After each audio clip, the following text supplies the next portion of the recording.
Hello and welcome back to Annie Recapped. Today we'll be going through 6 episodes of the anime called Big Order. Before we go on, please subscribe to the channel and hit that bell icon so you never miss an update on the animes from all over the world recapped. Now let's begin. The show starts with a supernatural being asking people's wishes with her main focus on Eiji Hoshimiya, who was just a child back then and wished for the destruction of the world. In the present day, Eiji wakes up when his stepsister Sina calls for him multiple times, who is in a hospital bed as she asks Eiji to look at the sunset. The next day at school, the homeroom teacher explains the great destruction that happened 10 years ago with the emergence of orders, who are the people with certain abilities, and desolation of Japan in various sections. He further suggests that he thinks one of the orders might be responsible for the destruction as we know it. Eiji, who is also sitting in class, leaves it as his classmates ridicule him through messages. On the streets, when Eiji is going home, he watches as various people become furious over the mention of the creation of another order. As he reaches home, he is met by Daisy, the wish granter fairy behind all of this. She compels Eiji to use his wish, but Eiji refuses as he misremembers his wish. As a good elder brother, Eiji goes to meet his sister at the hospital, where she suddenly mentions to him if he was an order, would he wish for Sina's recovery? It startles him at first, but he moves along the lines and agrees with her. The next day, a new student, Rin Kurenai, joins Eiji's class, and he gets an instant crush on her. When he gets home, he's followed by the new student who claims that she has lost her apartment keys and needs Eiji's help to call the locksmith. As Eiji turns to open his apartment, Rin tasers him and he gets unconscious. When he wakes up, Rin stabs Eiji's hands and claims that she knows he is the order behind the great destruction, and she is here to take her revenge on him for her parents' death. As Rin tries to stab him again, Eiji uses his order to compel Rin to stab herself, and then he runs away thinking he might have killed her. He hides behind a shrine and thinks all of the possible outcomes if he contacts the police, but only manages to call his sister. Eiji reaches the hospital just to see that there is no staff there and his sister is being held captive by Rin, who stabs Sina and takes her on the elevator. The two guards remain there and Eiji kicks their butt in horror and runs into the basement. Daisy reaches there and tells him about Rin, who is also an order, as she asks for regeneration abilities and asks Eiji to use his order if he wants to save his sister. Eiji remembers what his wish was and decides to use his order. He approaches Rin and many guards shoot at him. The girl goes and heals Sina, which startles her as she wasn't going to do that. Eiji speaks from the smoke about his wish to rule the world and uses his ability to make everyone in the vicinity his slaves, including Rin, as she screams. Rin remembers her past, the day when the great destruction hit, leaving her parents dead in the house fire, with Rin also on the verge of death, when Daisy granted her wish of immortality. She swore to take vengeance on the person, but as it turns out, she became his slave. In the present, Eiji makes Rin his slave, who cannot leave his domain and can neither kill Eiji nor Sina. Rin still tries to lay a hand on Eiji with her sword, but is unable to do so due to his domain.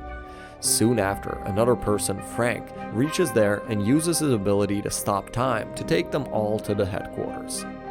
Eiji gets rescued by Rin, who tells him that they're being held hostage beneath the Dazaifu City Government Office, DCG for short. When Eiji asks why Rin is helping him, Rin tells him bluntly that she wants to be the one to kill him.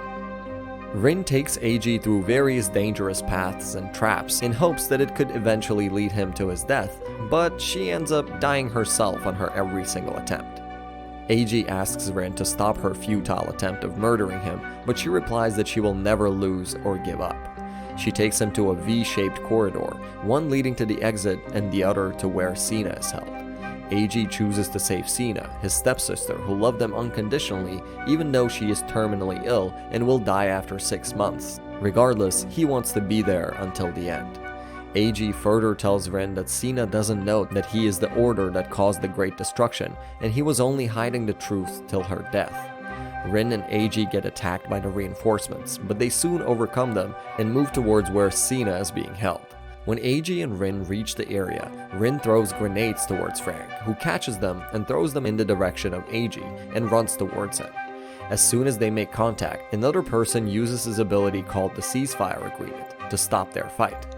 Soon, more people gather there. Rin warns Eiji that these are the top 10 leaders of DCG, and all of them are orders. All the leaders welcome Eiji and introduce themselves. Fuwa Raido, Narukami Benkei, Hiragi Yoshitsume, Iyo, Nihara Taikei, Lauren Wright, Soumoku Kokudo, Minamoto Nene, Kuno Mari, and Sundan Ayahito. Hiragi explains that they didn't want to harm Eiji or Sina, but they want to use Eiji's ability to take over Japan to form a new world. They declared war against the whole world, with Honshu Yamaguchi their first target.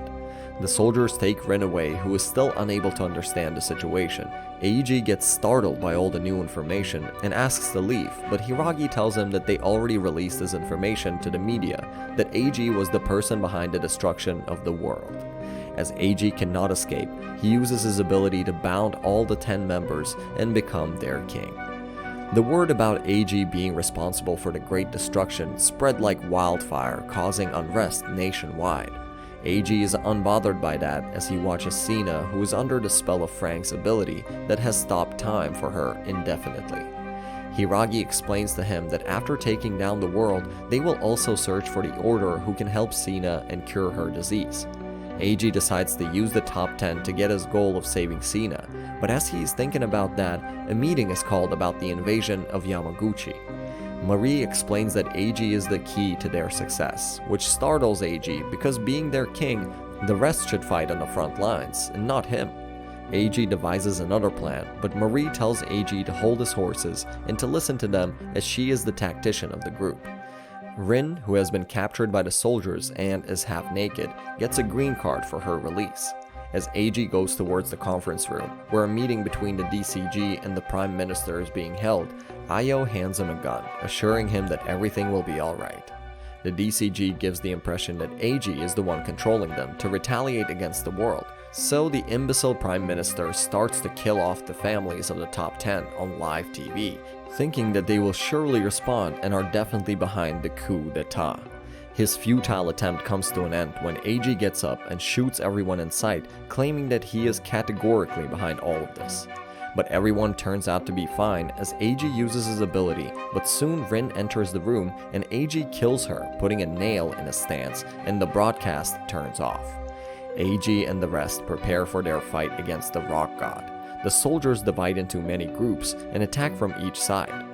Rin and Eiji enter Yamaguchi through a tunnel that starts collapsing, and they are immediately saved by Io's ability to predict the future. Iyo tells Eiji that he isn't to make contact with the rock god, which surprises Eiji, and he keeps on asking Iyo questions, but she doesn't answer. The ribbon on Io's head baffles Eiji as he tries to grab it, but Iyo jumps, claiming that if Eiji will grab it, she will get pregnant. Soon Rock God's puppet makes contact with Eiji's group, which startles Marie, but she doesn't say anything. As the puppet attacks the group, Eiji accidentally grabs the ribbon on Io's head, which really makes her belly swell, and they run to find shelter. Rin is left behind. He saves a little girl and makes contact with the rock god, ordering Taira no Kagekyo. Iyo, who got pregnant somehow, asks Eiji to find a safe place as the baby is coming. Taira tells Rin that the UN decided to use a nuclear missile to get rid of Eiji, so they are going to attack Yamaguchi real soon, and that DCG also knew about this attack. Taira tells all the information she got through a spy and asks Rin to help her kill Eiji. Iyo shares all the details about the attack with Eiji as well, who gets terrified but decides to take Iyo to a nearby hospital where everyone tends to Iyo. Eiji uses a nearby mobile antenna to contact Rin and orders her to kill the rock god, but Rin gets defeated.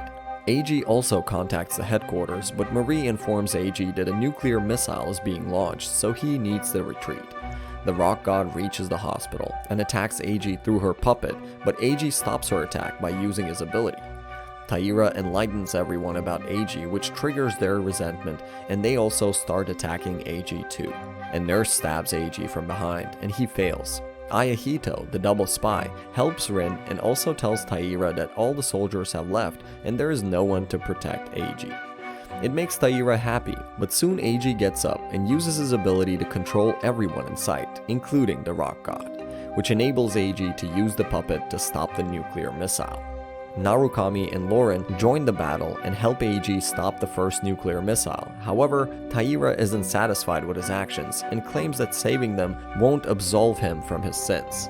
But watching how Eiji is not only trying to stop the nuclear missiles, but also saving the people from the collateral damage makes Taira think otherwise. As Taira also uses her power to boost up her puppet when the second nuclear missile reaches them, soon they're all able to neutralize it as well through everyone's help, including Rin. Hiragi talks about a deal with the UN as they have secured their main target, Tarutama Hikari, a little girl who can neutralize nukes. Daisy is in some kind of a fairy world, enjoying her time, commending Eiji's bravery when someone from behind her speaks of a reborn beautiful world. After the nuclear missile attacks, everyone enjoys a nice hot bath with Rin, thinking about his relationship with Eiji, her dominator. Taira also joins the fun by fondling everyone's breasts and asking about the little girl. Minamoto Nene tells that dreamwalking is her ability, and she used it to procure Hikari, who can not only neutralize the nukes, but can also negate their side effects. Eiji is informed by Lauren that Sina woke up, as Hiragi ordered Frank to lift his spell. He reaches the headquarters and asks Hiragi for an explanation, who turns the situation upside down, claiming that Eiji asked the government to help Sina and asks Eiji to play along. Hiragi informs Sina that her illness is incurable, but there is an order in Izuma, Kamimusubi, who might be able to help them. Eiji takes Sina and they share an intimate night, just to be informed in the morning that Hiragi again took Sina. Eiji confronts Hiragi, but he orders Eiji to steal Japan by making other areas their domain as well. Eiji, Rin, and Lauren visit Hiroshima, which is still ruled by the local authorities, the Yakuza, and not the UN. After including Yakuzas in the area around Hiroshima under his domain, Eiji and Rin enjoy their time at different eating places by sharing their meals.